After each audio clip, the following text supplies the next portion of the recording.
We've reached the point where we need to pursue multiple pathways to get this done. U.S. Transportation Secretary Pete Buttigieg is a key player in the room for negotiations over President Biden's more than $2 trillion infrastructure bill. This week, the White House called off talks with Republican Senator Shelley Moore Capito, but continued talks with other Republicans. Do you think that the Republicans are negotiating in good faith, or do you think they're just trying to run out the clock?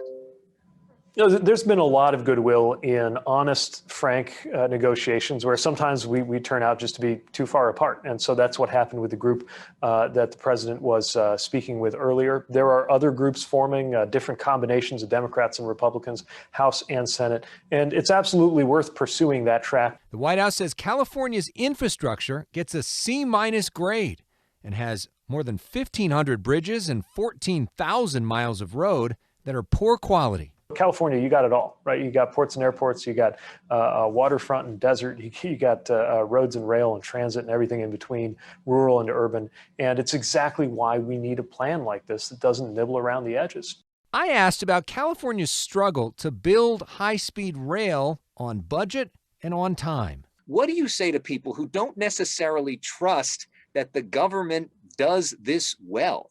America doesn't have a lot of batting practice when it comes to true high-speed rail. And California has stepped forward to be one of the first places doing it in full in the U.S. And that's had a lot of challenges. But what we can't do is somehow accept the idea that America should settle for less. The president believes America should be #1 in the world.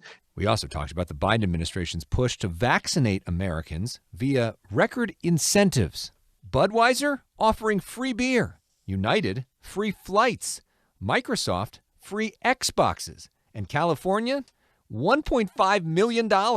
We know that you are already vaccinated, but if you weren't already vaccinated, what would be the prize that would excite you the most?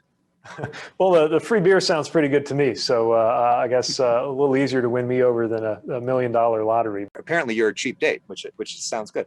Maybe I'm not such a good negotiator. I could have had $1 million and you had me at beer. Congratulations, Mr. Secretary. Congratulations. Buttigieg is one of America's first openly gay cabinet secretaries, now serving during LGBTQ Pride Month. What does Pride mean to you? Well, right now I'm thinking about the journey we've been on. Not that long ago, somebody who was out would have been unimaginable as a cabinet officer or, even as a federal employee. We got a long way to go, but what Pride means to me is that there really is a chance to stand up for each other in the name of compassion, in the name of equality, and make life better. And my being here is one small piece of evidence of that.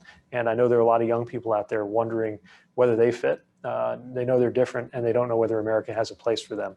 And I'm here to say that there's a lot of people rooting for you.